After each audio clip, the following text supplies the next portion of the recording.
Hey, if you're watching this SipTalk right now, if you're listening to it, I just want to let you know I greatly appreciate the fact that you're tuned in. Please consider sharing this. If you know somebody who's looking for an apartment or has a real estate need, or you know somebody who's looking to get into real estate, please send them my information. They can text me.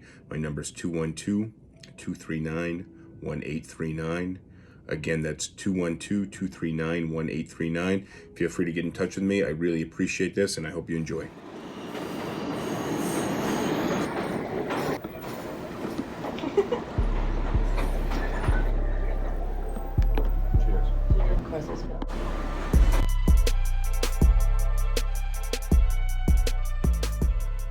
All right, so now we're live on episode 16 of Sip Talk with Jaime Kane. Jaime, you're not new to Sip Talk, so we're glad to have you back. You did a happy hour earlier.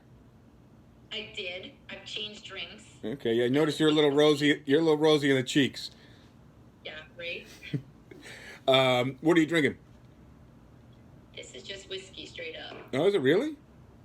Good for you. I need a cocktail as well. So, but I feel like today what we're going to be talking about, and only what we're going to be talking about, is coronavirus, COVID-19. Okay. So you had a good session with a lot of property managers and landlords from across New York State, and I really kind of want to focus right off the bat on a rent moratorium and 90-day moratorium on evictions, and have you clarify a little bit of that, and just kind of discuss the implications of not paying rent. I'm a renter. I rent the office space, and I rent the apartment that I live in. And obviously, worried about paying rent. I'm not able to transact business, and just kind of on that. You own in Rochester? I own in Buffalo. In Buffalo, I'm sorry, in Buffalo. Yeah, I do. I'm going to join you on the whiskey train. I got a nice Chivas bottle of scotch. So, cool. This is actually a gift from a client who we found an apartment just before we shut down. So I think we signed leases right before we shut down. But yeah, so I didn't pay rent in April, and it's now May 1. So our business for April, we were slightly over 1% of our typical revenue, which is insane. That's insane. So, it is insane. But I guess let's start there. So, let's talk about what the law is, and for your situation, what happens if you don't pay rent. And I probably more than the rest of my group advocate for tenants also, because I represent tenants also. Well, it's effectively your group, and the participants in the group, most of them are a lot of them are landlords. So most of them are landlords, right? But you remember we took tenants that we represent to lobby day, and mm-hmm. So it's very important for me to know we always hashtag compassion for tenants. So whenever I speak, I try and toe the line between the landlords and what they need, but also being compassionate that you didn't ask for this. But you're the prime person that if you could go work hard, you would work hard. It's that the government in effect shut you down from being able to conduct business. Well, I mean, I am working every day. I've been coming to the office. I've been opening the office to do kind of back end things. Real estate was deemed essential, so I feel like anybody who wants to work should be able to. And in my position, managing the business, I have to be here if people need to pick up keys, or if not everybody has a printer, scanner, fax machine at home. So I'm trying to do these back end things to be able to support the business. And I have been working every single day on a slightly reduced schedule, but in my job, I don't get a paycheck for showing up. And effectively, I manage other people, and that's kind of how the business structure here works. But sorry, I didn't mean to interrupt you too much. It just... No. I think that's a valid point. Maybe let's rephrase. Your job has obviously been made 10 times harder by the fact that you went virtual showings for the majority of the month, and probably you're still relying heavily on that based on the guidance that they don't want you going into showing units, in person. Can you clarify the specifics of the guidance? Because I know I got a couple of real estate agents that are watching now, and hopefully we'll watch once we publish. But can you clarify a little of that guidance in terms of the showing specifically? So I don't think it's changed. The last I've checked on residential showings is that you're still supposed to be doing it virtually. That they do not want you going actually into the apartment. That had reversed a couple weeks ago, where almost every other day it was you can, you can't, you can, you can't, and then it was in fact you can. And what happened was there were a bunch of agents that actually reached out to Albany to say they just weren't comfortable, and so it went back to no, you shouldn't. It should be done virtually. So in-person showings are just not something you should be doing right now. Okay, so if it's a vacant unit, does that mean the agent should go to the vacant unit, take a video, or do a live tour of the apartment? Yeah, so what we've been telling people, even with like house closings, is if it's one person and you're in that property and you're showing it and it's completely vacant, go in, videotape it, and then you can put it online for virtual showing. It gets kind of complex with property management, where there's a crossover between broker and property manager, because that situation, property managers did get an essential ruling where they can go in and they can show it physically using social distance guidelines. And so they're still saying in almost every circumstance where virtual can be done, do it. But in other circumstances where maybe somebody doesn't have a computer, or the landlord just finds it too difficult, what we've recommended is the party in either the vacant unit or in a situation where you're going to show it, go in, literally open everything that somebody might want to look at, open the door, open the closets, open drawer space, ask somebody to put on gloves and a face mask and walk through. Before they walk through, tell them, please do not touch anything. If they want something touched, that the landlord or the agent would do it, and then not have the other party walk through while they're doing it. Stand out in the hallway, and then if they have questions, come out and ask the questions, obviously at that 6-foot guidance. That's best case scenario right now. It's certainly not the most practical. But if it's occupied, the current person needs to be doing the tour. Correct. Which I think is... So the person who's in the property needs to give the tour, or the seller of that property should be giving the tour and taking their own photographs, not actually having an agent come in to do it. Which, as a salesperson, from a sales perspective, is just like catastrophic to the whole process. Now, because they're not going to take the best pictures. No, and also doing it virtually is enough of a impairment when it comes to the sales process, because a lot of it's really about bonding. And my thing, when somebody makes a decision to rent an apartment, a lot of people are super apprehensive, and it's not. I think a lot of times people might think that we're convincing somebody to rent something that they shouldn't or that they don't want. A lot of times people just have this inability to make decisions. The bigger the decision, the more the inability, and we effectively coach them through making that decision. I've never put somebody in an apartment that I didn't think was great for them, or that I thought was not a very good apartment. But a lot of times people are just, they kind of seize up when it comes to making that decision. And when you're doing everything remotely, it's really easy to say no and say you're not interested in an apartment, and you run out of options and just believe that there are more options than there really are. But I think a lot of that explains how we are operating with 1.5% revenue for the month of April, which is insane. But my fear is just being deemed essential when it comes to grant and loan money, because we were essential. Just like a restaurant who typically has bar service, has food service, has delivery, is reduced to just delivery plus 30% bar service on delivery. I just, the loan and the grant money for me, I think I'm just really, how questionably it's being sent out, I think is insane. Well, those loans are a failure. I mean, there's nothing short of that other than saying it's a complete failure. I was on yesterday, and they were just the amount of lawsuits that are coming out of preferential treatment of certain businesses or certain clients. The fact that you have Harvard and the Lakers getting loans, and you're sitting here going, "Where's my money?" I mean, it doesn't make any sense. Well, but let me just on that note though, because I think obviously small business is important, but I'm obviously a small business need to advocate for myself and to prolong the jobs that we have here. But I heard an example somebody gave this morning about Taco Bell, and it really, the goal of the stimulus money and the grant money and the PPP, the CARES Act, is to preserve jobs and preserve people working. Right? So you take a company like Taco Bell, which is not a small company at all, but they employ many, many people.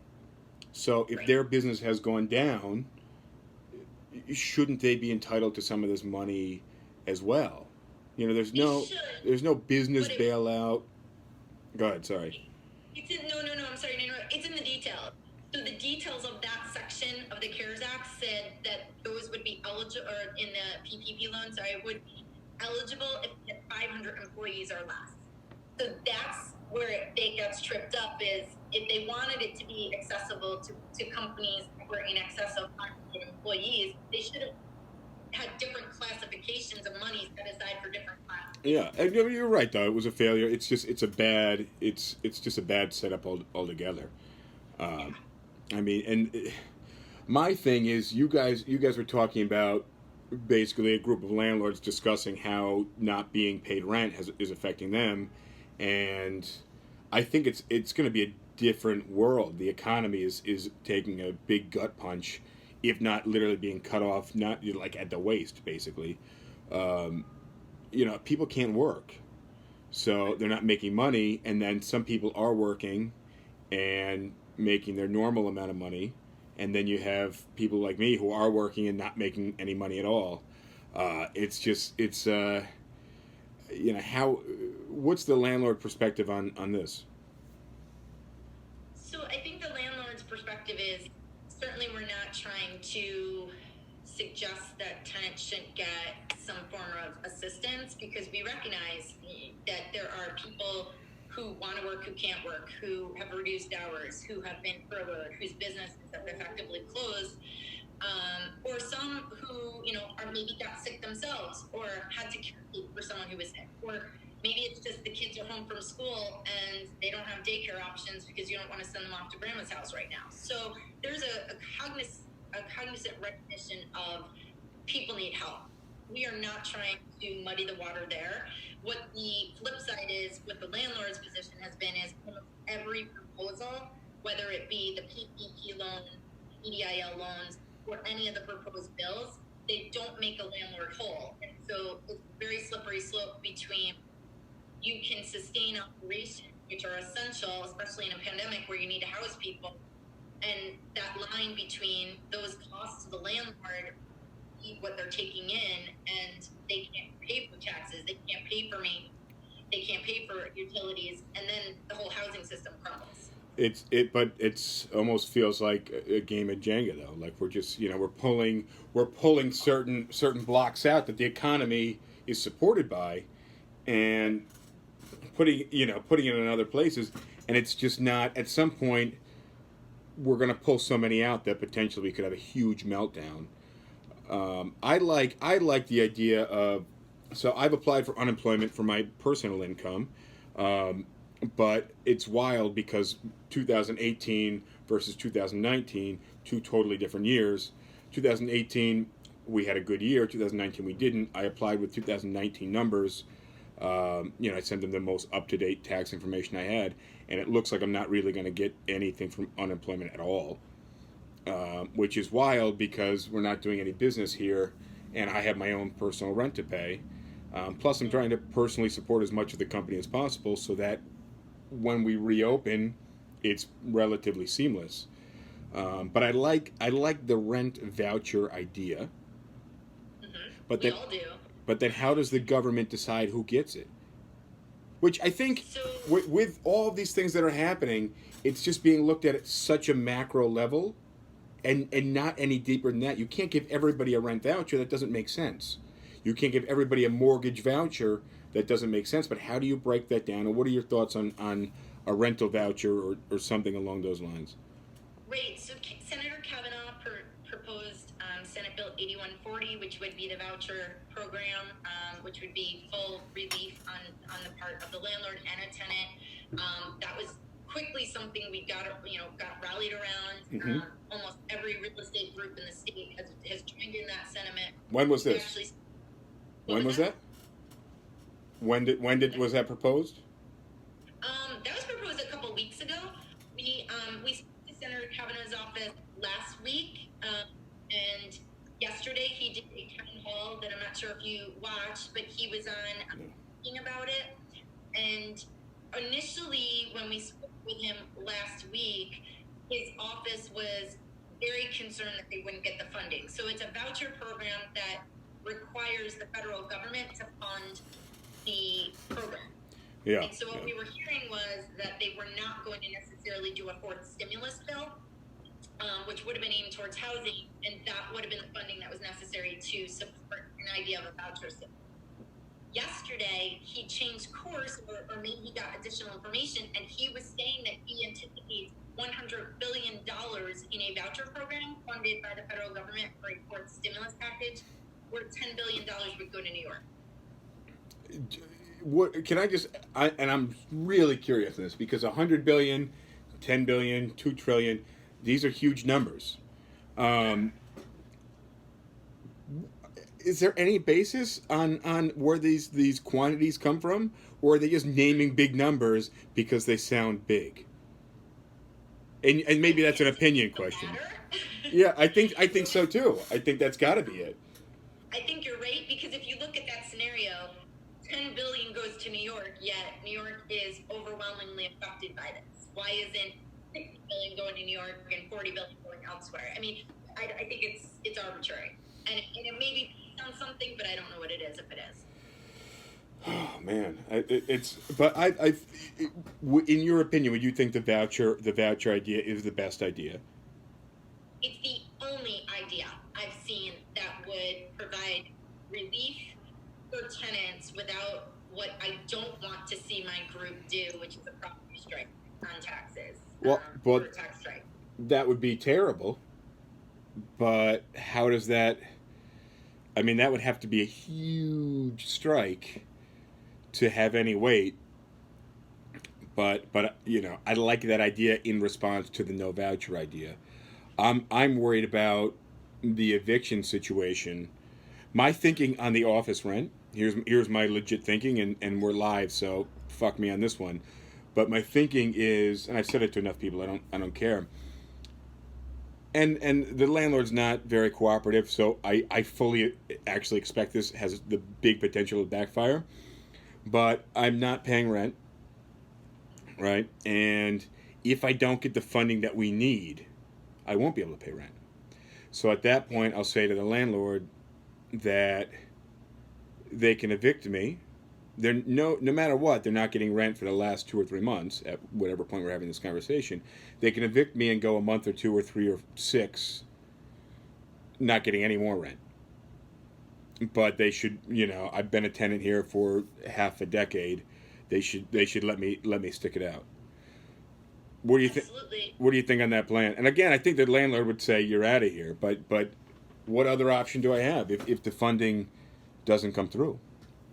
Sure. So one of the things that we're proposing, and I think you may have heard me say it, is I would like to see a pilot program open where those parties, either on a commercial lease or on a residential lease, who are willing to come forward and work with a landlord, would get the benefit of an extension of time. So you would get a payment arrangement for, let's say, May 15th, we can unpause, and you can go back to the way you normally did business. You're not going to make enough salary, presumably, and hopefully you do, but in the first week, you're not going to make enough salary to pay back everything.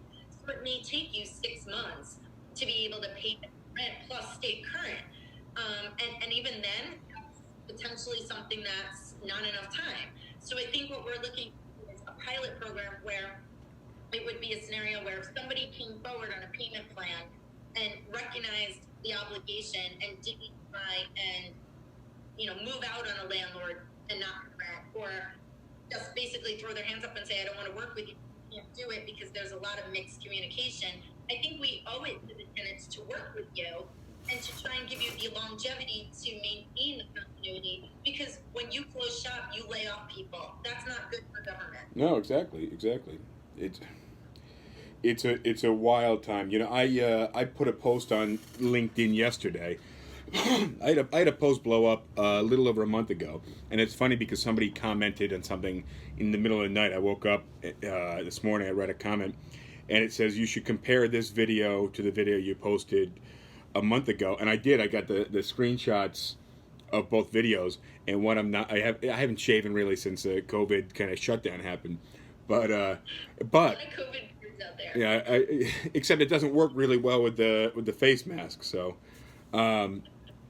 but I think, although I had less of a beard, I think he was really talking about the stress on my face, the expression, the amount of stress I was under, not quite the beard. But the post that I made yesterday was about how I am not very stressed at all anymore. So I was super stressed in the beginning because, well, I was reaching out to you to figure out the details of the grant and the loan programs. And I didn't know very much, and I didn't know what was available. And I was trying to find everything I could, every detail about every program I could, so I could apply to everything that I was eligible for. And that was a stressful place because I didn't want to fuck anything up. God forbid I put in an application. My first PPP, I requested $1.3 million or some obnoxious amount of money. They didn't like it. They said, I got a hold of them. I ended up going in at like 35 grand or something, which isn't even going to cover rent for anything. It's not going to, it's not going to cover very much. But point that I was making, though, is the post that I made yesterday was that at this point I've realized that I've done everything that I could do. And for me, I've gotten a lot of, I got a lot of kind of de-stress from knowing that I've done my part. The rest is whatever happens in the universe, however it unfolds, is going to happen. That's out of my hands. I've done my part. And, and whatever happens, I'll deal with as it happens, but I don't know what's going to happen. And nobody does. I don't think that you're going to see evictions happen in June. I will tell you that. Well, I can't imagine that they don't extend that deadline. And we've been advocating for them to do that in a situation where they can open the courts for very specified, pre-COVID evictions based on not COVID or breach or violations or holdovers or squatters, but let those cases go through. Landlords just need to turn over vacancies so they can get money in, but they don't need to evict everybody. They can still try and work with people, and I think it's a reasonable position to say, let's extend the moratorium for COVID-affected tenants. Mm-hmm. In fact, we've spoken with one of the assembly persons out of the Capital District, and I am writing a bill proposal for him where it would be just that. It would define somebody as COVID affected, similar to what we started with this with. You're sick, you had a caretake for someone, you had a caretake for kids, your business was essentially shut down and you could prove loss of revenue. You lost hours, you lost, you were furloughed, whatever the scenario would be, there would be a pot that would be COVID affected. Now, somebody like me who's been working the entire time and getting my salary, I'm not COVID affected. I would not be eligible for that kind of relief if I didn't pay my rent. What we're seeing is a very confused part of the population that is not either in tune with what a moratorium means or have by way of some guidance, and I would call it misguidance, but some other areas of the law, like the housing coalitions who are canceling rent or using slogans like payday, no mayday, different things we're hearing where it's confusion. And so we have a bunch of people actually looking for clarification of what is my obligation? Do I actually owe rent? Has it been forgiven? And I think unfortunately there are some people not paying because they truly don't believe they have to. People who could pay. People who Yeah. could pay. Yeah. And when you educate them, they do.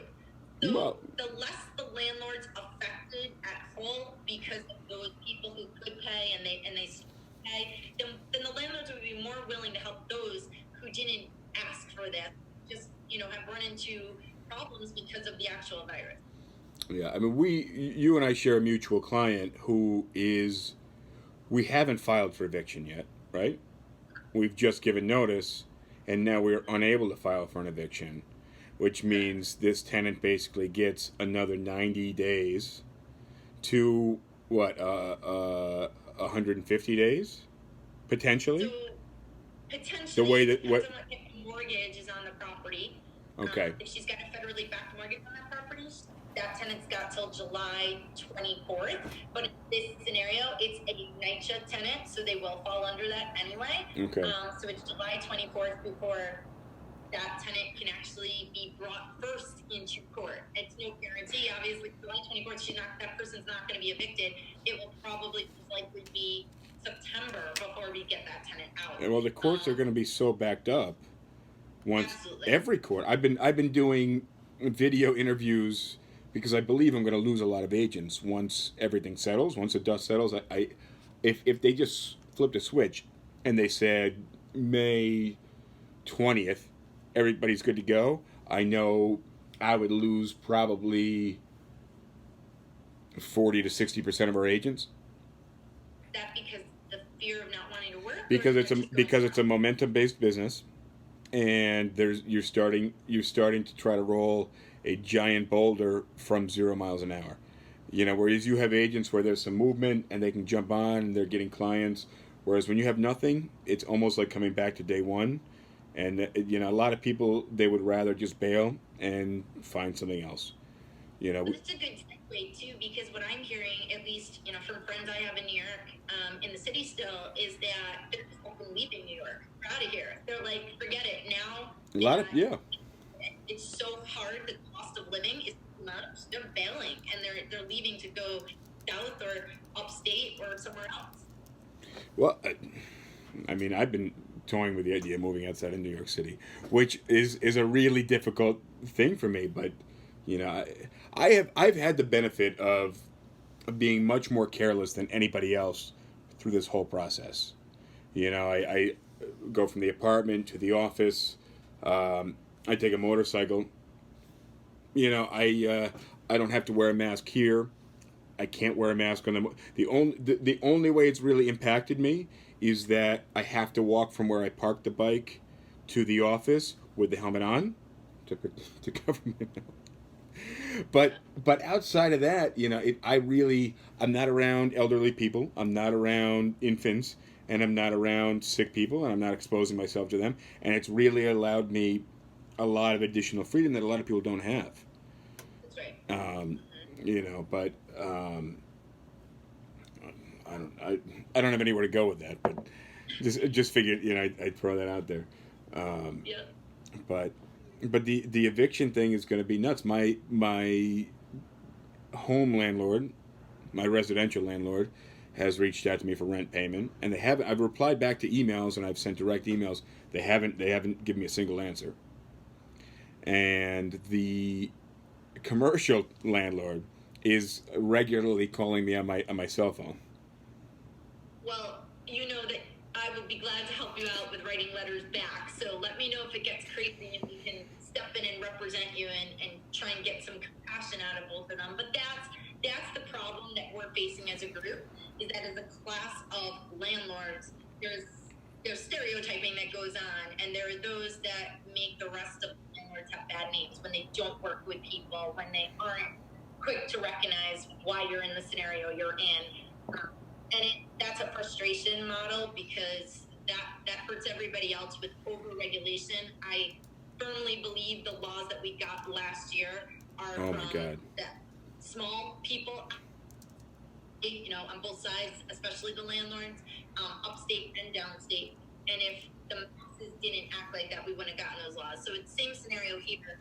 People should recognize, landlords specifically, that the choices they make and the way they handle things now, that will come full circle karma. And we're trying to temper it to show we're able to be working with people. Well, What you heard about the Brooklyn landlord that told his tenants in April they didn't have to pay? You heard about that guy? I didn't hear about Oh, that. I'll tag you on the LinkedIn article. But now I Okay. wonder. Now that it's May, I'm guessing he probably doesn't have a mortgage on his property. So he gave them free rent. They give them free rent for April, I just think that's awesome. which is cool. Like that's I really respect that decision. I don't ever, I read a gazillion comments, and I think a lot of people were like, "Oh, he's doing it for the publicity," but he didn't contact the media outlets. He just contacted his tenants. I didn't hear about it. So yeah, I don't think he did it for any publicity at all. Plus, I'm assuming he doesn't have a mortgage, and I'm assuming he has a very high or a very low vacancy rate. Right? Sure. He's just doing it because he gets the situation. But now I wonder if he's kicking himself going into May. Yeah, we did have some clients give concessions in April, and it was based on how much they got paid. Could they do something for May, or people were hanging on thinking there'd be some federal assistance or state assistance, and now it's not coming, at least in time for May. So I think we're going to see May's numbers be worse than they were in April. I know. I don't think there's any doubt about the numbers for May. I mean, I've been having what's that? The unemployment system is at fault in that too. If not everybody's obviously going to get unemployment, but if that system worked better and was faster, certainly the hope would have been May would have been not as bad. But I think that hasn't. Well, yeah, the unemployment thing is nuts. Did you see any of the things that I threw out there about trying to get a hold and file for unemployment? Yeah, I saw your phone one day with how many phone calls you made. I mean, that's just There was one day I made, and I did it for about 2 weeks, but there was one day I did over 700 calls, and the day I got through on the 590th call, which is, I mean, imagine. It's not an issue of patience; it's an issue of it's duty, right? Sure. So. But one of the things we're going to learn in this, hopefully, is all the faults of all these systems. And I just wonder if we get to a point where it's going to happen again. So it's just a matter of when does it happen again? Is it happen this cycle of this pandemic where it comes back around? Let's hope it doesn't. Or are we talking like a year from now when it's some other virus? I just hope we learn from it, because it just goes to show you how our systems work. Well, I think this pandemic is setting a terrible precedent for how we because I think what's just happened and how it happened has really brought to light how easily it can happen. And it makes me think like chemical warfare, makes me think of anthrax. It makes me, I don't think it's likely that this was actually, that's not true. I think there's a slight chance this was created in a lab and it got at whatever happened. I would love to hear concrete evidence on that. I don't think we'll ever hear concrete evidence on it, and I don't really believe anything unless there is concrete evidence. I just believe in the potential to it have happened, for it to have happened. But I think that the way that we've dealt with this has been so poor that if somebody wanted to hit the U.S. or any other country or a vast majority of the world, that it would be so easy. Well, we just gave them the playbook. Yeah, exactly, and signed inside the cover, like we. It's what you need to do to us. Absolutely.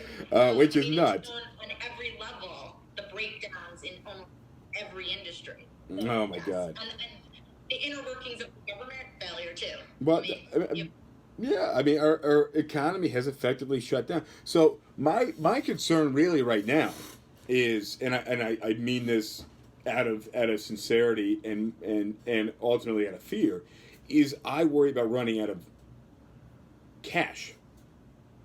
We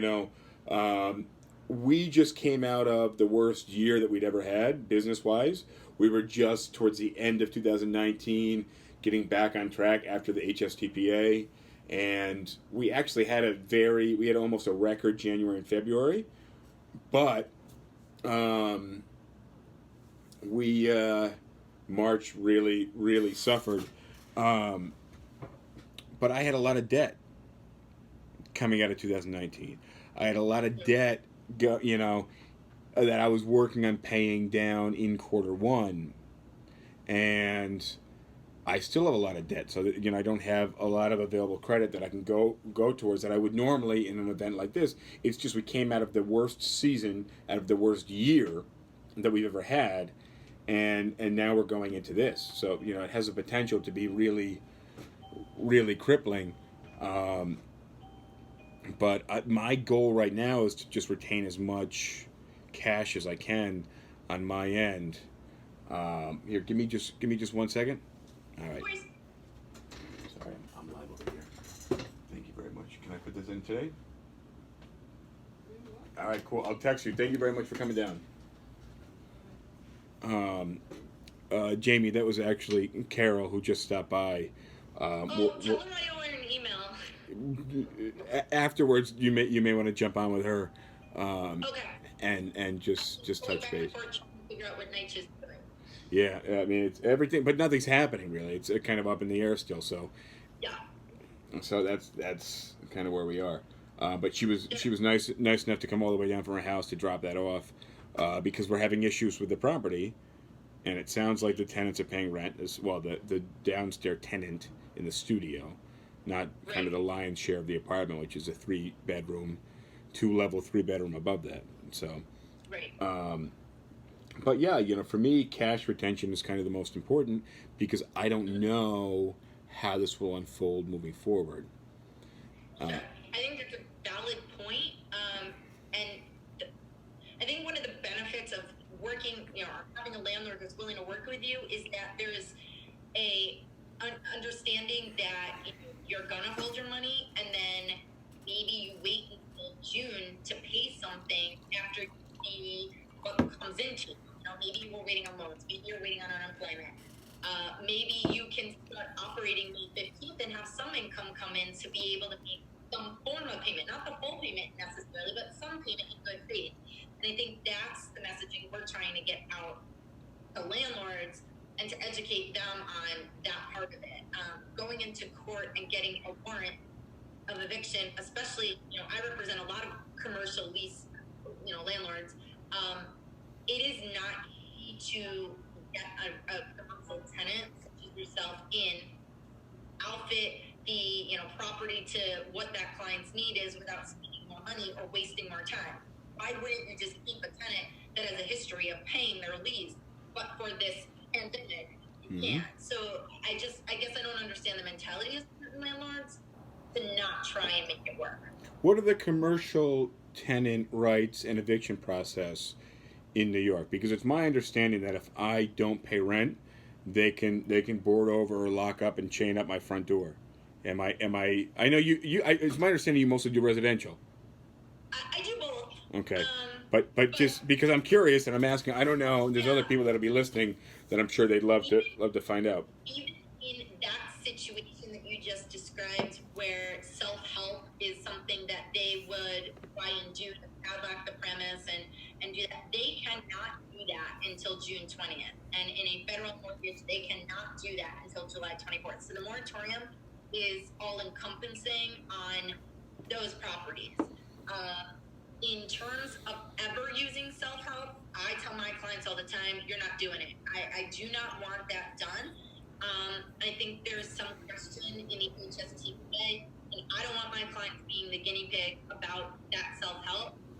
Wait, there's HSTPA for commercial? So it's not in all circumstances, but there is some applicability from the HSTPA to commercial. So the timing of evictions in general applies to commercial properties. The section on self-help does say dwelling, so it would relate to residential. Residential, yeah. However, I think by extension in a pandemic, it would be, if I was your lawyer, I would make the argument that that should not be something that can be utilized. Certainly if they did it before June 20th, I'd be all over that for you. You can't do something that the there's an executive order in place to not do. And Well, then of course. after June, shut you down. Again, I think that's just hiring a lawyer or reaching out to me. I just do it for you to figure out what the landlord's mindset is, because answer me this: how many tenants are going to be moving into your space like that? I mean, businesses are not going to be the way they were. The last thing they're looking to do is take on more debt for rent. I would love. For downsizing. Yeah, yeah. No business are expanding right now unless you're a delivery. Some of the funniest things I saw were people say, well, tons of people are hiring. You have Domino's and Pizza Hut, and these that's not a solution. But go ahead. Sorry, you were about to say something. No, I was just gonna say there was one landlord. I can't remember if it was Brooklyn or Queens. He put out some ad. If you can't pay rent, go get a job. And I was horrified at that. Now, you may talk to some people that I work with who are like, what's wrong with that? Well, it's optics, messaging. No, nothing's wrong with that. It's the optics. It's the optics. Yeah, and it's obviously that landlord got, they really got blown up for being a dick. And, given it's business is business, but these are also tenants, and the optics of how you conduct business will affect who wants to live with you, and and things. Right. I mean, it's still a human being. At the end of the day, yeah, you house that person, but I don't know. Maybe that's just me, but I have a hard time stomaching somebody who maybe immune compromised, who can't pay their rent, and getting told you have to go get a job in Target or a grocery store. There may be a reason why they couldn't, and generalize anything, whether it's on the landlord side or the tenant side or business side. It never makes for a full, complete picture of what the scenario is. So, yeah, well, I mean, I look at if someone was to give that, so I haven't paid rent, and if someone gave me that recommendation, go get a job at Target or Domino's, I would say, well, I would have to work there for 3 months to pay 1 month's worth of rent, and I'm super scrappy like that. Like I would love to, mow lawns and shovel snow and things like that to make a buck.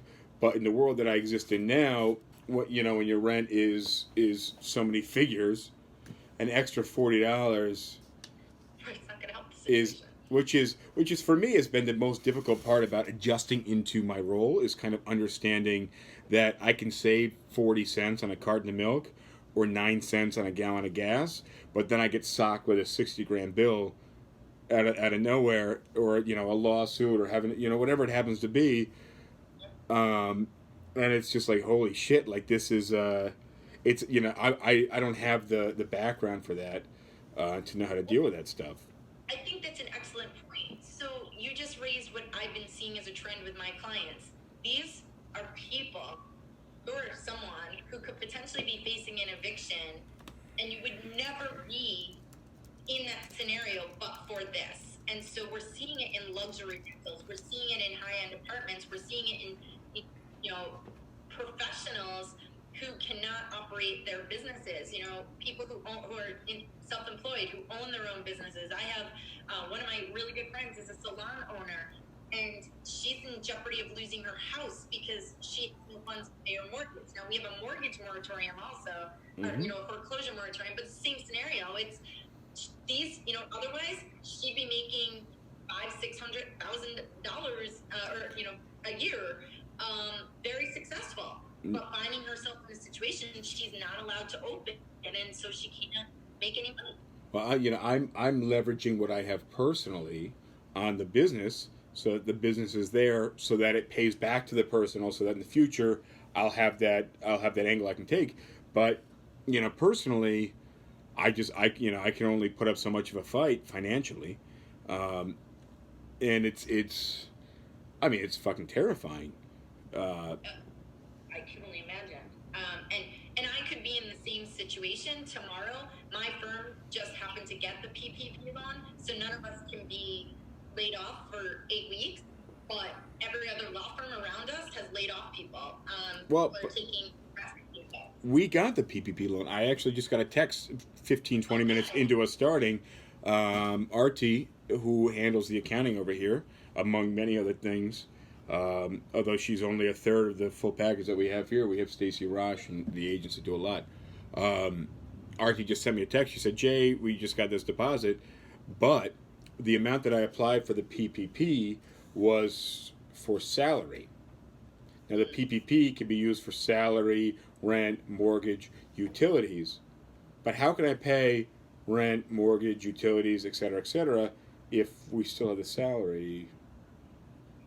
So that goes to the use of the funds and if you want it forgiven. So you can take the money and you don't use it for all of salary up to the 75% threshold, but then you get interest on the loan. Or you use it for 8 weeks of the salary and you show it's been used for payroll and it's forgiven. It's not, you don't have to pay it back. So that's that differential. Well, but I wish I could have applied for a greater amount because now I can pay people, but they're not going to have an office to return to. Or now I can pay rent, but I can't pay people, and then there's no light or electricity or internet, and it's not enough money. Right. And it's cool. It's cool to get some. I don't know the amount that they gave us. Actually, I'm sure it's not the full amount that I requested. Again, I've applied for so many different grants and loans. Well, when you find out, you can offline me. We can kind of, from a tax perspective, let you know what the best use of it would be. I have a feeling I won't be paying very much taxes here. Just... No, not taxes. I mean, but repayment and your liability to pay it back. Yeah. No, I feel you on that.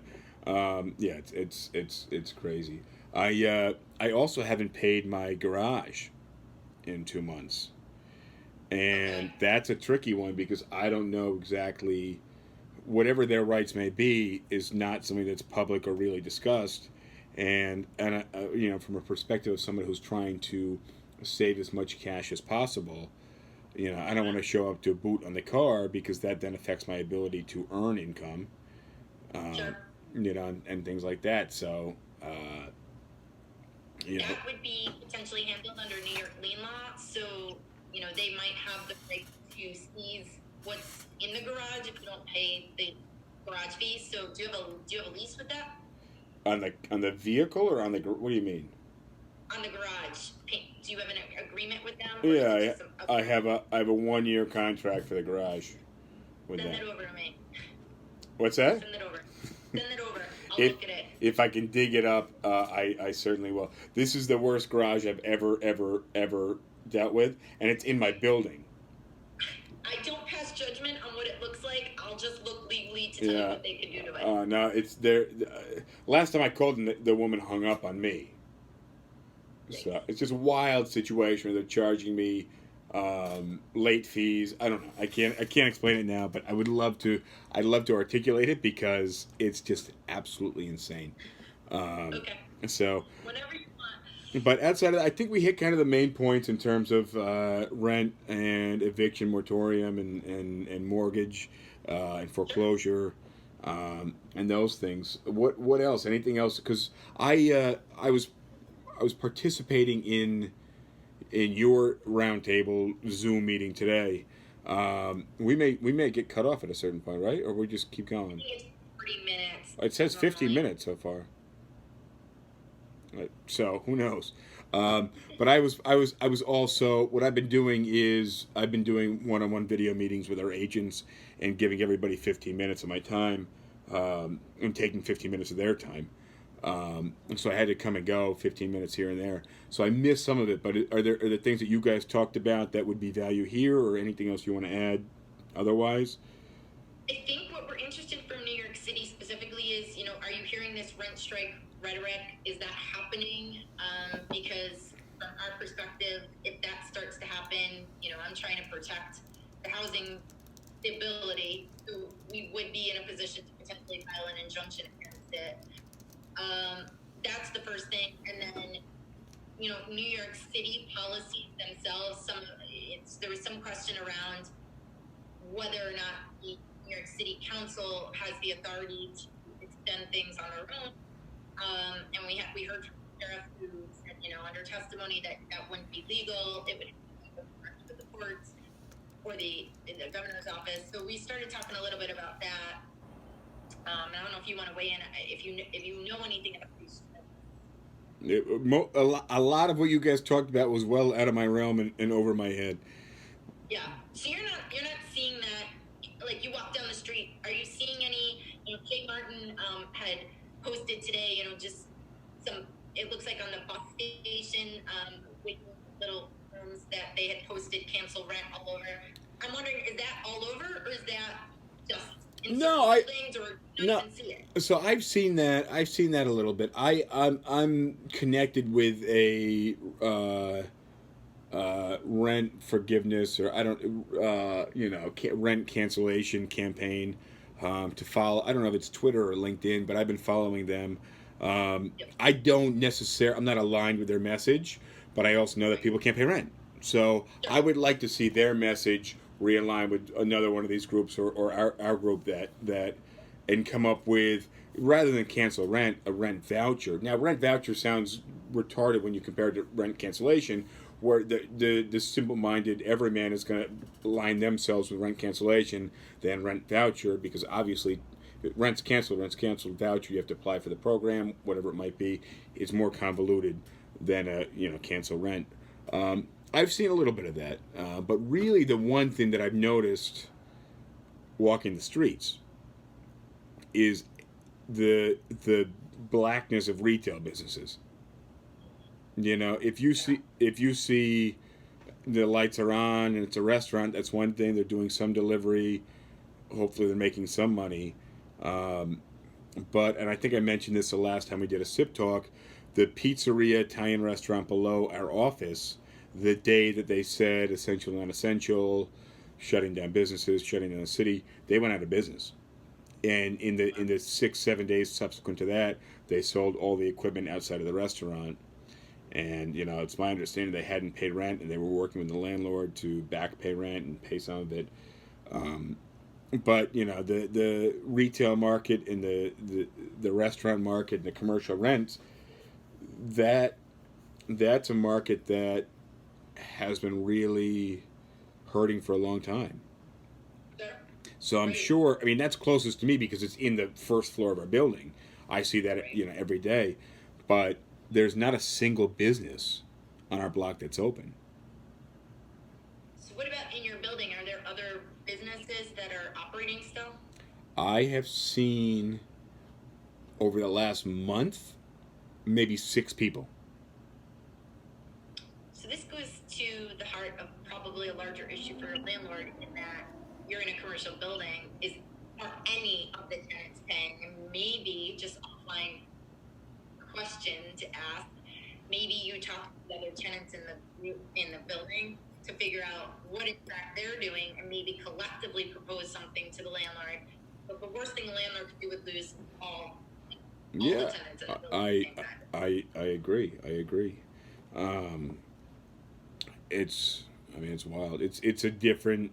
It's supposed to be a doorman like 9 to 7 or 7 to 7 downstairs, but I come in now and rarely is there somebody at the desk. I think they're just using one of the supers and putting him behind the desk. So there's some legal arguments too with commercial leases to make. There's, depending on what your lease looks like, there may be a force majeure clause in it, which basically says, this falls into one of the disaster or unexpected realms, and so you could be forgiven from your entire lease obligation. So there's a lot of case law on that right now.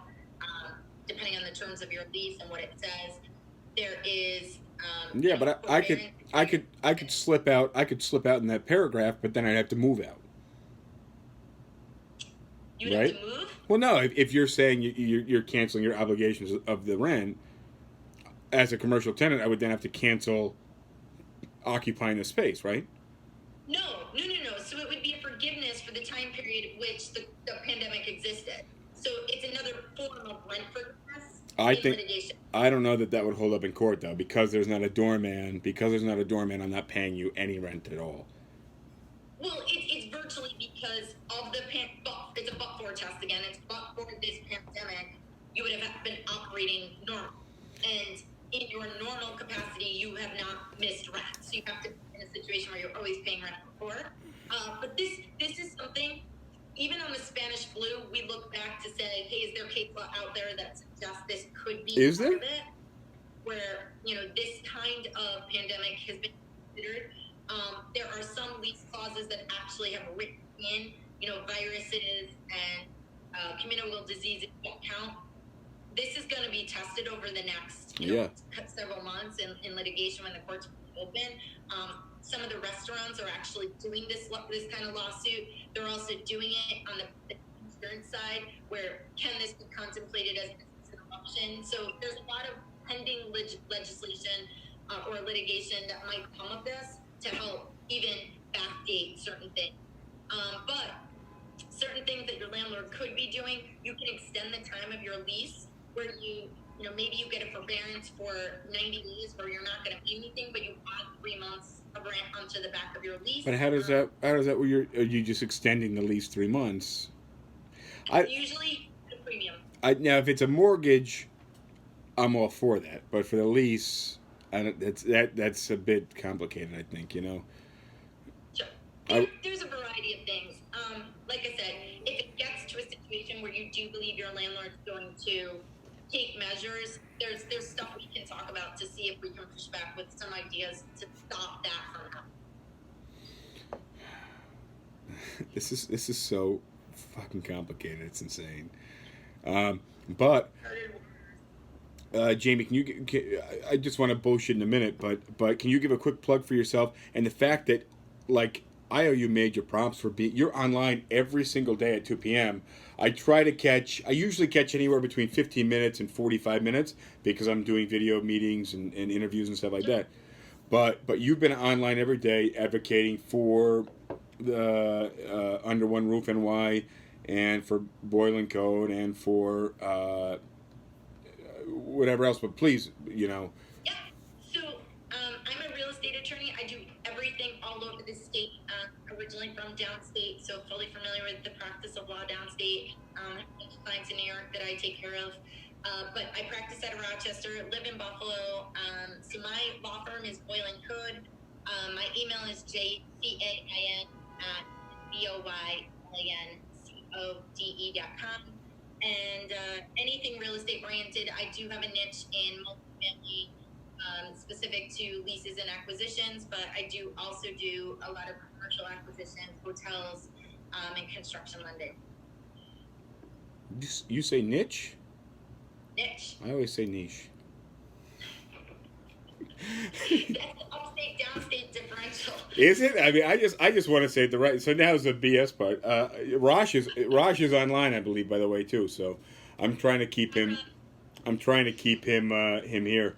Once we go, I'm going to try to grab him on screen. But yeah, what else is going on? Are you going fucking insane or what? Because thank you, Roshd. Roshd is still here. Are you going insane? Because I'm not, but I could see if a few things change up in my life, like I would probably jump off a bridge. So. Definitely getting bored. The weather in Buffalo hasn't been kind. What's the temperature right now? What's the temperature right now? I think it was in the 40s. Is it sunny? It's kind of like cloudy. Okay. I took. Go ahead. We had snow last week, so. No way. Really? Every day. Oh man. So, I took an Uber in this morning because it was pouring. I went for a jog this morning and it was sprinkling and then it started pouring, and then I came home, showered, dressed, and it was still pouring. So I took an Uber. Right now, I can see around me the skies are blue. I'm just like, I should have. My family lives on Long Island. I call home all the time. They're like, "We're outside. We are opening our pools." I'm like, It's so much warmer down here than it is up there. But also, because I know you're a runner. I am. I've been a bum. 2019 was really probably my worst year in entirety in fitness. And over the winter time, I was going out 2 or 3 days a week, maybe 2 or 3 miles tops. And I'm a distance runner, so 2 or 3 miles is like not, like if you're Kobayashi, where the hot dog guy is, like when you eat one hot dog, like that's not, you're used to eating 111 hot dogs. So, but since we've had all this free time, typically I'll run before I go to the office, so I'm like running out of time, so I'll do like 2 miles or 3 miles. But now that we've had this extra time, I've been going out and doing 5 miles, 7 miles. Um, but the first 2 weeks or so, I got really bad like plantar fasciitis. So it was hurting me. I thought I let a little. I took like 5 days off, and then I went out and I was on a track, thinking the track was like cushioned. It's a rubber track, which I don't have much experience with, and I did 2 miles, but I did them pretty quickly. And that night, I went to sleep. I got out of bed at like 2 o'clock in the morning to hit the bathroom, and I stepped on my good foot at a bed, and then I stepped on the bad foot and just hit the ground. Oh no. There was so much pain in the underside of my foot. I've never had that happen before. So I've been having major foot issues when it comes to the plantar fasciitis. I haven't been able to run. Well, I haven't been able to run either because of weather. Because I have a thing. I don't know what my problem is, but when it's cold, it hurts when I run. So I just Where can't do it when it's raining. What do you mean? Where does it hurt? It's like my chest, Like here, like above your. Yes. I'm. Like it makes it hard to breathe. I don't know what it is. The cold weather will do that, which is weird. Wow, yeah, I get that, but actually, I get over that on like the second or third time typically. Yeah, if I push myself, it feels better. I guess I warm up and then I'm fine. But I'm lazy. your cold air is different than my cold air. It is. You know what it is too? We're dry. Like everybody thinks we're New York weather is New York weather. We're more like the Midwest in Buffalo, so it's a lot. And I guess it kind of depends where you are, but it's not like humid air. It's dry air, so it's harder for me here than it was at home. I don't know. Yeah, I mean the thing is the running. Were you on when I told you that I just crushed like 7 Lindt truffles? No. No? Oh man. So I haven't eaten all day.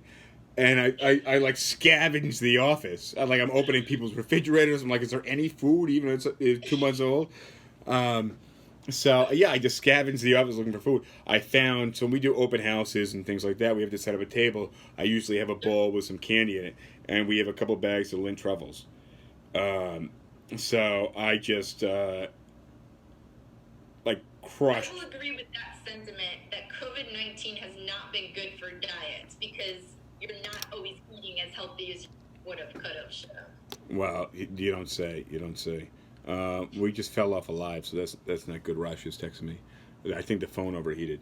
But I won't take much more of your time. It's Friday, and I know that you have nothing going on because of coronavirus, so you're very busy. Maybe you do. I'm just busting balls. But it's insane. Well, I hope it gets better for you. I'm glad you got some part of a loan. The only hope I give you is that what I'm hearing from a lot of my clients is it's rental season. College students know they're going to have to come back, hopefully. And so hopefully it picks up. Yeah, I actually see a huge surge in business after this. I hope we have the agents behind us that we can actually just fucking crush it. I'm really looking forward to that. On the other end of the spectrum is like shit totally hits a fan, and like I just got to do work out of my living room basically, and just go back to zero. Which like oddly, my preference is we go back to normal and business soars, which I think there's like a 70% probability that's going to happen. Sure. But part of me, and not a 30% part, but like a 15% part of me, hopes that just shit hits the fan, and like I have to deal. We were kind of having this conversation where you're better at doing some things than you think you're doing in others, aren't we? Yeah, like I'm the guy that wants to save the 7 cents on the corn on the cob. And not understanding, we get hit with a $60,000 bill or whatever it is. But part of me just wants to, I've grown in real estate from being a part-time agent to being an agent to being leading a team to growing the team to opening an office to growing the team with and then to building et cetera, et cetera. And that for me just felt like it was the response to the market forces being my team. The team needed more, I provided more. The team needed more than that, I gave them what they needed. That was much more in response. I didn't want that necessarily. I've always been happy, but in doing so I have created a recipe to do it again, basically. And now I know all the mistakes that happen along the way. I'm thinking like, holy fuck! Like now I know all these things. If I had the opportunity to do it again, I would do it this way or that way. And I think starting over, you just have this clean slate, and you could do things. Like I know what I could do out of my living room. Sure. I know what I could do living in my car, showering at the gym. Let's hope it doesn't go to that. No, but I'm just saying, like, that would be a really liberating place to be. Living in my car and showering in the gym is like there's no overhead. You can do whatever the fuck you want to do, and you have so many avenues that you can take from there. Mm-hmm. You know what I'm saying? It certainly makes you think about models of the way you're doing things. I've talked about weighing. What are we doing? Am I staying in New York? Is Deb staying in New York? Are we just gonna pick up, and are we gonna try and run with a consulting business somewhere? It makes you question it all right now. Just to say, what do you do? Yeah, I agree. All right, I'm going to let you go. But I do want to remind you that AOC will be up for re-election at some point. You got that district that needs some challenging. I don't think I have the firepower to do it. I think I get chewed out quickly, but what do you mean? It's a dream, right? You don't have the firepower. I don't know. It's in a vacuum for advocating for, I champion my friends. I'm like fiercely defensive of them, and I see, why I want to do it. I just don't know the rest of the stuff. If I'm tough enough. We'll see. Yeah, but also, there's other districts. There are districts. And you could be, I'm super liberal, so not being in line with what an ultra liberal, an uber liberal, is kind of saying is weird for me. But I'm like-minded with you, except they're just taking it too far. I thought I was uber liberal, but I'm not. Like, it's wild. You can't be. I mean, yeah, and I'm pretty the same way. I just believe at this point in time, like, open your heart to whatever exists, and I don't know, let it be. Except it's really socialist. It's just you can be a liberal, you're not a socialist. Yeah, no, I agree. All right, I'll let you go. I appreciate you joining me for a drink. It's nice hanging out. I've had you on screen for probably like 3 hours today. So, I'm sorry. I keep looking at the same face. I'm sorry. I tell clients all the time, I'm like, I know it gets really boring. No, but I think you're doing great stuff, and I'm really, really, really happy to be aligned with it, and I appreciate everything you're doing, and I'll let you go, and I'm sure we'll be in touch probably after this and next week. So reach out whenever you need. All right. Adios, Bye. Jamie. See you.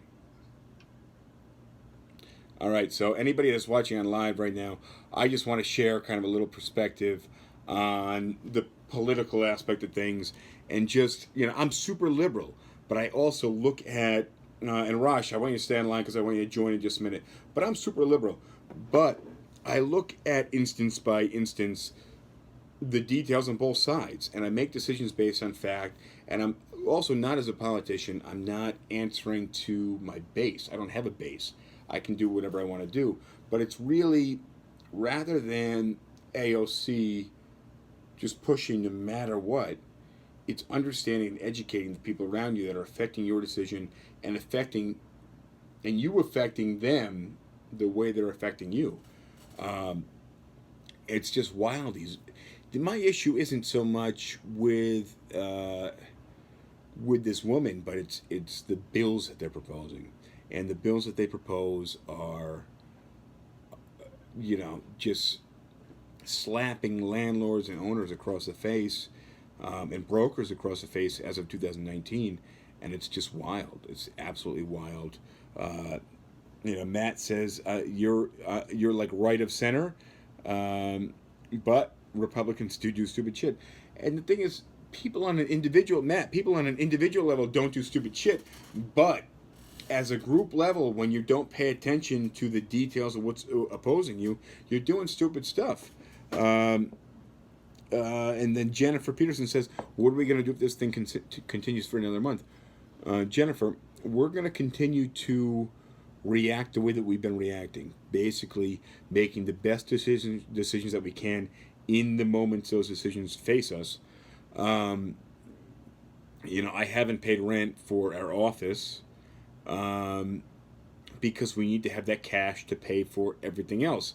So, we got a little bit of loan and grant money, so I'm going to pay towards our rent, but I need to take the lion's share of that money and pay for electricity and pay for the internet and pay for the systems that people use when they come here that they can use remotely, because it's almost like an orchestra. Without one part, you don't really have anything. So you have to figure out which part you can push the most. At this point, it really is the landlord, which is a shame. We're using them almost as a bank, which is why that induces a lot of guilt to not be able to pay rent. So I'm going to pay either tonight or first thing on Monday. I have to look and see if the fund's cleared and pay a certain amount of money to the landlord. But I don't have a blanket answer for you. Are people renting right now or doing showings? Seems impossible, so hard in real estate. People are renting. The government, the state has deemed us as an essential because people have to move. Imagine you're living in a homeless shelter. Imagine you came here for a week from out of the country. You were going to stay in a hotel and find a place. The shit hit the fan, and now you're living in a hotel. They're shutting hotels down. You have nowhere to go. Or you're paying $200 a night to a hotel, and you'd like to find an apartment. People need to move. People need to move. So imagine you're living in a abusive relationship in an apartment. You gotta go. So yes, we are a necessity. Is our business down? It's down by almost 99%. So it's a difficult place for us to be as a brokerage, and it's a difficult place to be as a city and a state, and all of us together. But we're dealing with it, and we're going to continue to deal with it. I'm going to ask Roshd real quick if he can request to join. Can you request to join the live? Roshd, if you're here, if you can request to join the live, that'd be cool. I'd like to just get you on because we haven't been in too much touch over the last couple of weeks. We got Stacy who says, how are landlords bending the rules for qualified tenants during this time? I mean, unemployment is high. Stacy, unemployment is high. Landlords are reacting the best way they can with the knowledge that they have. But remember, they're asking for rent from everybody because they feel they're due rent from everybody. And they are. The best solution isn't going to be for the government to mandate that rent isn't due. The best solution is going to be, because landlords provide a service, they provide housing at an expense. They have their own expense. They have property tax. They have staff. My building has a huge staff. I know this because every year my building sends me a Christmas card with the picture of every person who's a doorman, a porter, a super. Presumably so we give them a tip, which I try to do, but I only tip the guys that I see on a regular basis and the guys that I recognize, because it's a big building. There's 5 towers in my building, and the Christmas card they give me has a lot of pictures. But those people need paychecks. And for those guys to get paychecks, I have to pay rent. So Roshd is here. Let's see if Roshd is able to join. Go live with Roshd. All right, Roshd, we're waiting on you. Be nice to see your bearded face, too. What's up?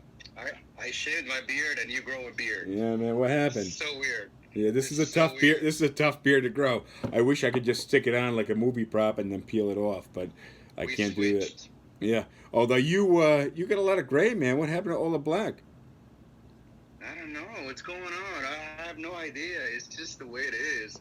But a lot of women are digging this look. They're like, yeah, you look 20 years old, or younger, whatnot. They say I'm like, you look young. Wait, with or without? without. Without? I like, yeah, without, yeah. I like the with beard. I like the with beard. I'm Me just too. saying. Me too. I'm trying to grow it back. So we'll see. What you drinking anyway? Janice and I had a client before the shutdown, and he dropped off some cigars and a couple bottles of Chivas Regal. Ah, cheers to So that. Okay. this is a super smooth. Um, it's a mixed. This is Scotch matured in Oloro Rosso sherry casks. Oh, a Loro Rosso cherry cask, of course, yeah. You know what that is for real? Of course, it's right next door. Fuck out of here. But it's a blended Scotch. So I said mixed. It's a blended Scotch. Chivas is actually a really smooth drink, and this is a nice bottle. I see So that. I see that. I usually, if I'm drinking a crap Scotch, I'll throw some ice in there. I do. Well, the ice is good because it waters it down. But lately, well, let me show you what I'm drinking. So I am drinking some tequila aged in a bourbon barrel. You probably know this. Oh, Espolón or something like that. Espolón. Espolón. Yeah. And then what I did, I added some applesauce to it. You fucking weirdo. And I you know. got like a bullet casing at the bottom. What? Yeah, you know me, I'm weird. So these are bullet stones. Oh, they're frozen. They're frozen bullet Yes. casing, but Yes, it they're not provides real. it chills your drink. I like that. I think that's badass. You better be careful in that though.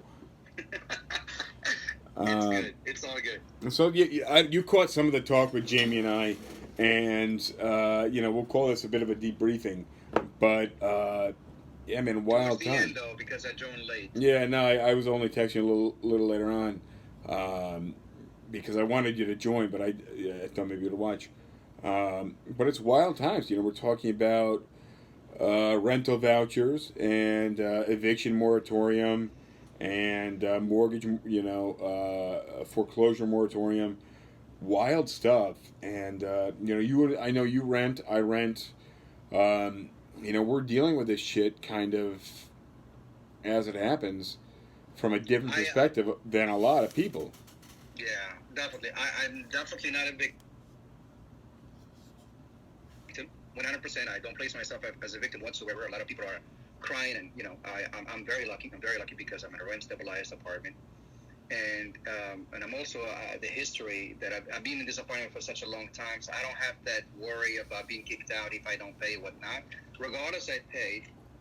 I know it's not wise because I'm running out of cash. Rent lease is coming up soon, and Your renewal. less than a month. My renewal. Yeah. And I really don't want any excuse from the landlord to kick me out, So I'm keeping myself in good standing on purpose to renew this. Yeah, no, I put so much work in my apartment, man. So much work. No, it's home. It would hurt me so much to be kicked out because they would be in their right to kick me out if they want to at the end of my lease. So I'm afraid. So that's why I'm like, listen, it's rent stabilized. It's affordable. Go ahead and pay. Yeah, I mean the issue is the affordable aspect, and I know thanks to you we're still able to do business and things like that, and I know you're working and you're working hard but I also know that you're on payroll and you're in a position that you're subject to the back end, you're subject to the economic forces that affect the business that's paying you. Right. It's tough. I was in a conference call today where they were talking about do you approve someone's application if they're if basically their business has stopped, but they're told they're going to be rehired once business starts again. You have no grounds to qualify people anymore, and everything that is on that sheet that we have that we, you know, The that qualifications, we what used you to need, yeah. qualification, it's not applicable anymore. I mean, what are you going to use effectively to qualify a person now? You know, everybody's pretty much laid off left and right, and then you know, unless you work for yourself, and even that is a challenge. Well, I mean, it's there's a very lot of tough people. time. I'm really surprised with the number of people that are able to keep their jobs. Yeah. I'm really surprised with the number of people who are still working because I know those businesses aren't opening like regular, and people are just coming in and like, you know, typing up TPS reports. Pretty much everything's on pause. You know, so I don't know, man. Everything. It's a weird place. It's a weird place for us to be. What are you doing to keep sane? I'm curious about that. I'm trying to have a routine. I'm trying to stick to a routine because I think it's healthy to have a routine. So you have some type of discipline. You do this regardless to what happened today. You just do this at a certain time. I also need a project, so I'm so glad that I have these videos that I'm editing that I keep coming. And so that's my project. I keep myself sane that way. And this guy right here keeps me sane right there. You see him, right? Is that your bottle of scotch? Oh, you mean the dog? No, he's drinking his own bottle of scotch. I'm just fucking with you. He's drinking his own bottle of water. Harlem. No, but Harlem gets you out of the house, and I see you guys in the park. No matter what. I see you guys in the park, and you know, that's good. But like I said, I'm definitely considering myself lucky because, you know, but I do see the repercussions and the consequences economically on a business, and people that have debts already buried under debts, that they're trying to keep a job to pay their debts. well, look, I came out How of would you deal with that? I came out of the slowest year we've had revenue wise, out of the slowest season we have every year, and then I came into this. So it's a wild position for me to be in, having to try to retain as much cash to at bare minimum pay minimum payments. You know? I commend you for that. This is amazing because for people that are listening and are not really affiliated to real estate industry or are not familiar with the how the real estate industry works in New York City, it really picks up. Our best months are, you know, April to September. Yeah.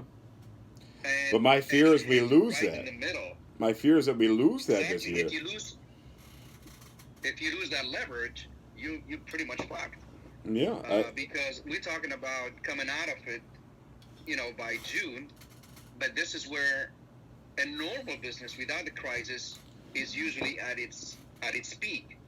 But right now we are questioning that, and of course it's gonna die out. Normal business in normal years die out in fall, starting in October, and then it picks up again after the holidays, after the end of the year holidays, not Christmas.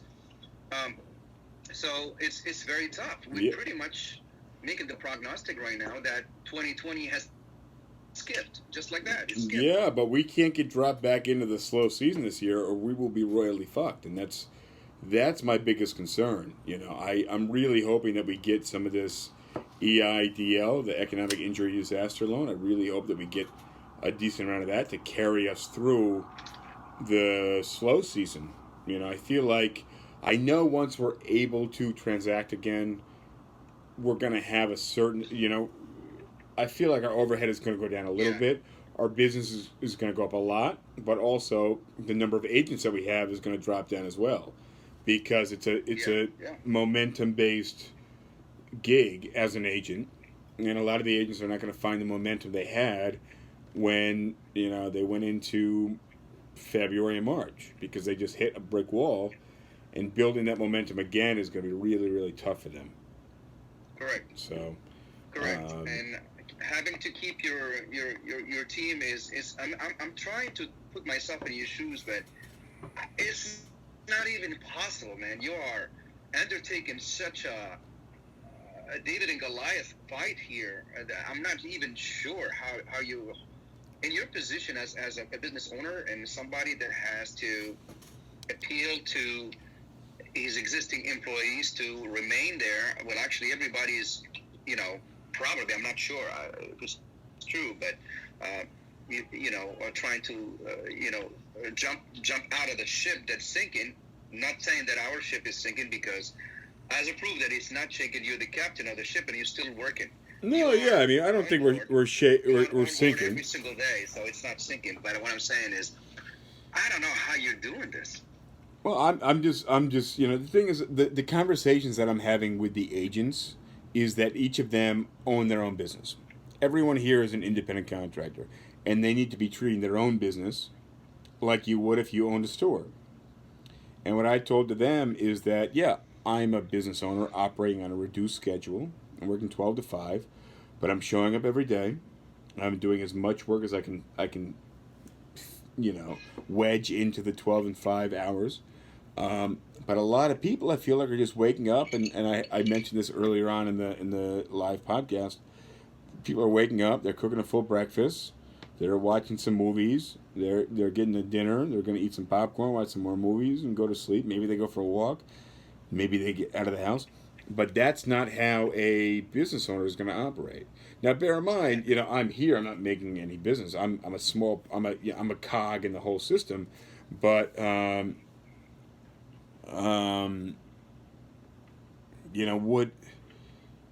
what else am I supposed to do as a business?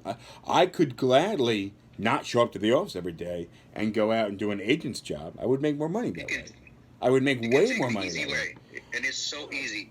You can take the easy way. You can just stay. And I'm wondering what's the percentage of those owners that do that. Well, I was on a conference call earlier with a lot of landlords them, of course, and owners. Thanks to an agent of ours who put me in contact with these guys. But a lot, if you're a business owner and you have something to lose, you're working. And I have something to lose. I missed a big chunk here because you froze. You froze for a second. I missed a big chunk. I mean, you got to keep your phone warm. No, I'm just. Point is that I'm going to work, and I want to encourage the agents that are here, which is why I'm doing these one-on-one meetings like I've done today. I want to encourage the agents that are here to continue to work hard. And I had a conversation with one of the agents today, and he said, I was working every day, and I was doing this or that, and none of the other agents were working. So I kind of cooled off a little bit, and now I'm working like 2 or 3 days a week. And I just said, how does that have any impact on what you are doing, what other people are doing? If you're a runner, right, and you want to keep the same physique, the same mile time, running is you're just working on your own. You're competing against yourself. So if you're a runner and you're typically running every day, does it matter to you if other people are running less? Does it matter to you if other people are running more? Exactly. That's a good analogy. If people are running less, are you going to go out fewer days a week, run a lesser distance, and run a slower pace? No, your competition is yourself. So as a business owner, you don't give a shit I have no idea what other brokerages owners are doing. I mean, I have a slight idea. A lot of them are not. That's what I meant by having a routine. A lot of them have closed it. A lot of them have just closed the office and are posting motivational videos out of the backyard. I can't blame them though, because they're trying to keep the client in touch by doing anything. Anything relevant. Yeah, but a lot of people are not. I've seen. A lot are not engaging. I've seen videos of politicians. Yeah, I know. I've seen politicians doing cooking. At home. Cooking? I've been making drinks. You saw the drink making videos. Yeah, I know. I saw that, and they're pretty badass, actually. No, I've seen 2 politicians. I'm not sure exactly what area, but they were just basically showing how you make a tuna sandwich. Okay, good. The thing is, you got to be out there. You got to have content. You got to be touching base with people. The other piece of advice that I gave to agents was that they need to spend a lot of time building a contacts list. So they're in contact. Yeah, you know what I'm saying. You got to be in contact with your network, and people are going to forget about you. People are bored as fuck, but they're going to forget about you. So it's really important that agents are in touch with past clients, past leads, family, friends, whatever extended network that they have. But they need to be taking action to engage those people. Correct. I saw an ad. I saw a post today from Richard Sugrin on Facebook. Yep. Taking a survey and asking people, if you were to look for an apartment to rent or buy a house, what would be your first step? And somebody answered Pad Mapper. Really? For them. Yeah, Pad Mapper would be the first recourse. So I think it's a good question for your audience here to just ask, what would be your first step if you're looking for, because you have to align yourself to those answers and responses. You have to. You have to be in touch with your clientele. You have two choices really. You can ask people to come to you to offer your services, or you can just ask them where would you go and go where they're going. Fair enough. I don't solicit anybody. I just, I did in the past, and because you're not pushy. It affected relationships, and it was just kind of slimy. So I don't really like to solicit people. I do what I do. People know what I do. Anybody who's connected, who's watching, knows what I do. And I'm just. It's never been part of your style because, first of all, you have never been a part of the pool of real estate people that are pushy, because I believe that you're not desperate. You are confident. You know exactly what you're not selling, sneakers out of the bag. No, but I'm always desperate. That's my pit bull mentality, and I'm always hungry. But hungry is different. But yeah. Desperate, So, but look, it was nice touching base. I don't want to stay on for too long because obviously one of us is going to have to edit this. So exactly, I'm editing a video right now. But I did just want to say hi and touch base and see how things are going. Make sure you're not going crazy. And somebody just asked me what my toys in the background are. As long as I have the dog.